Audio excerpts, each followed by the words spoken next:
धर्म का जो उपयोग है वो बहुत बुरे तरीके से हुआ है इतिहास में।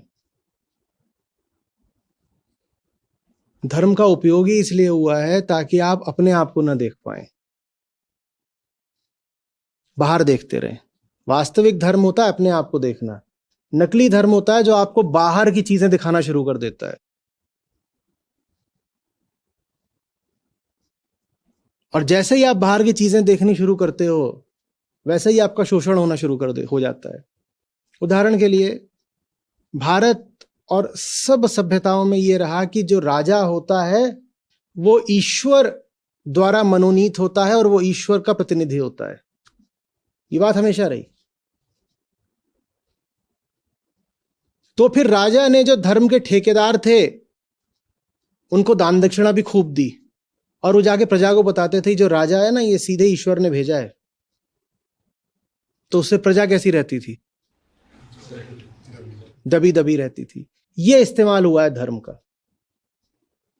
धर्म इसलिए थोड़ी है कि तुम देखो कि वो जो राजा है वो कहां से आया है और उसको किस ईश्वर ने भेजा है। धर्म इसलिए ताकि तुम अपनी दशा को देख पाओ। इसलिए आत्मज्ञान के अलावा कोई दूसरा धर्म नहीं होता। आत्मज्ञान के अलावा बाकी जितनी बातें धर्म के नाम पे हो रही हैं वो या तो षड्यंत्र है या मनोरंजन है। आत्मज्ञान ही धर्म है। उसके अलावा जितनी बातें हो रही हैं उनको या तो साजिश जानिएगा या मनोरंजन।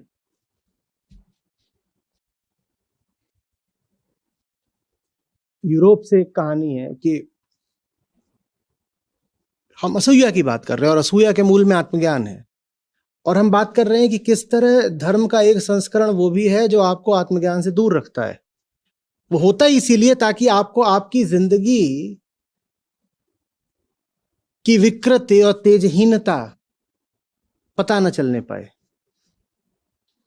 तो यूरोप से एक कहानी है। अभी अभी वहां पर ये पूरा औद्योगिक काम शुरू हुआ था, तो वहां एक बड़ा शहर था औद्योगिक। तो वहां जो चर्च था, वहां बहुत मजदूर रहते थे सब, क्योंकि नई फैक्ट्रियां लग रही हैं और वो सब लेबर इंटेंसिव होती थी। तो उसमें बहुत बहुत लाखों की तादाद में मजदूर थे। तो उसमें जो मजदूरों के घर लौटने का समय होता था, ठीक उसी समय चर्च में घंटियां बजने लग जाएं और कई कई तरह के कर्मकांड शुरू हो जाएं और मजदूरों से कहा जाए आ जाओ सब यहाँ खड़े हो जाओ, अब कुछ बढ़िया होने वाला है।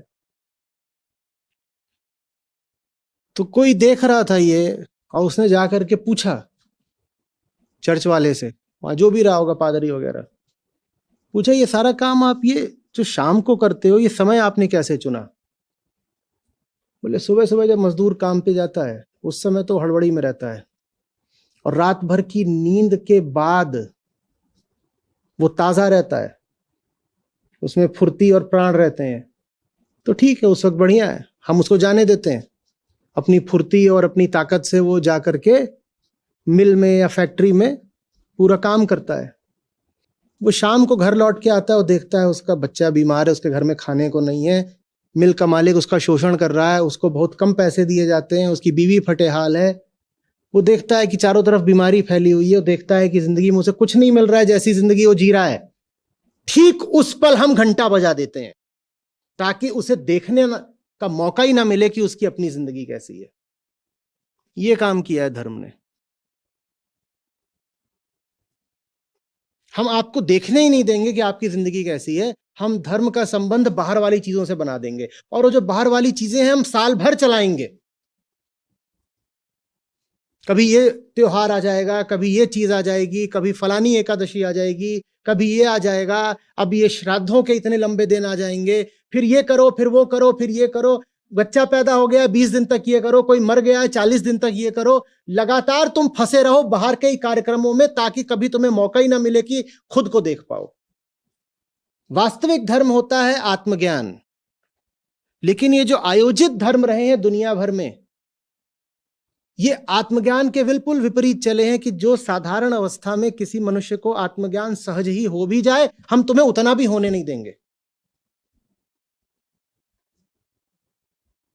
कोई चला गया है घर से, हम तुम्हें मृतक के पास बैठकर रोने भी नहीं देंगे, हम तुमको विचार भी नहीं करने देंगे कि उसका जीवन कैसा बीता, उसका तुम्हारा रिश्ता कैसा था, रिश्ते में क्या था जो सुंदर था, भरपूर था, और रिश्ते में क्या था जो बहुत छोटा रह गया, कमजोर रह गया। हम ये सब सोचने नहीं देंगे। इधर मृत्यु हुई नहीं कि इधर से वो चार आ जाएंगे और वो शुरू कर देंगे अपना पूरा कार्यक्रम। अब ये करिए, अब ये करिए, अब ये खरीद के लाइए, अब इसकी व्यवस्था करिए, अब यहां रुकिए, अब फलाने चौराहे पर जाइए, अब फलाना पेड़ ढूंढिए, अब ये करिए, और ये कार्यक्रम रोज चलता रहेगा। क्योंकि मृत्यु बड़ी जबरदस्त चीज होती है। जो बिल्कुल भी अपने भीतर झांक कर नहीं देखना चाहते, मृत्यु उन्हें भी विवश कर देती है कि थोड़ा अपनी जिंदगी में तो देखो। तो ऐसे जो भी मौके आते हैं, धर्म ने व्यवस्था कर दी कि उसमें आप अपने भीतर देखने की मोहलत ही ना पाए।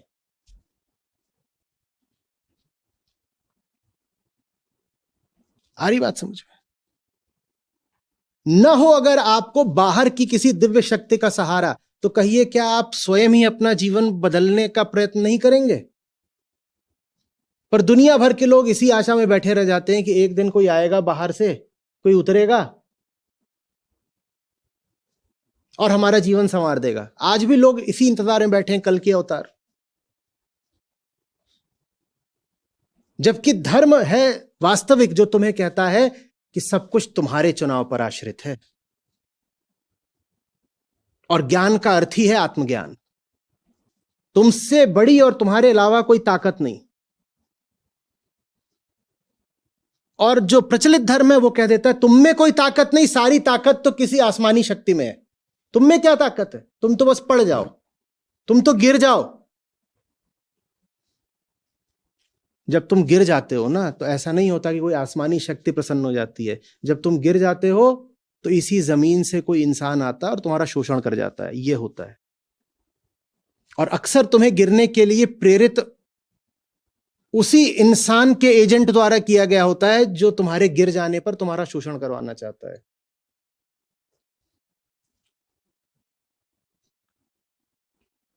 तो दुनिया भर में, सब मुल्कों में, सब धर्मों में पादरियों का, पुरोहितों का, मौलानाओं का एक बड़ा वर्ग रहा है जिसका काम ही यही रहा है। उनका काम रहा है कि जो लोग धनपति बने हुए हैं या सत्तापति बने हुए हैं,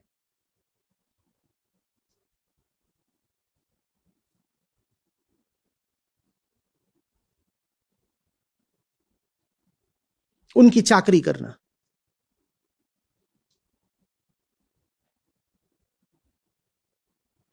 जनता को कहना कि देखो भगवान तो उनके पक्ष में है ना।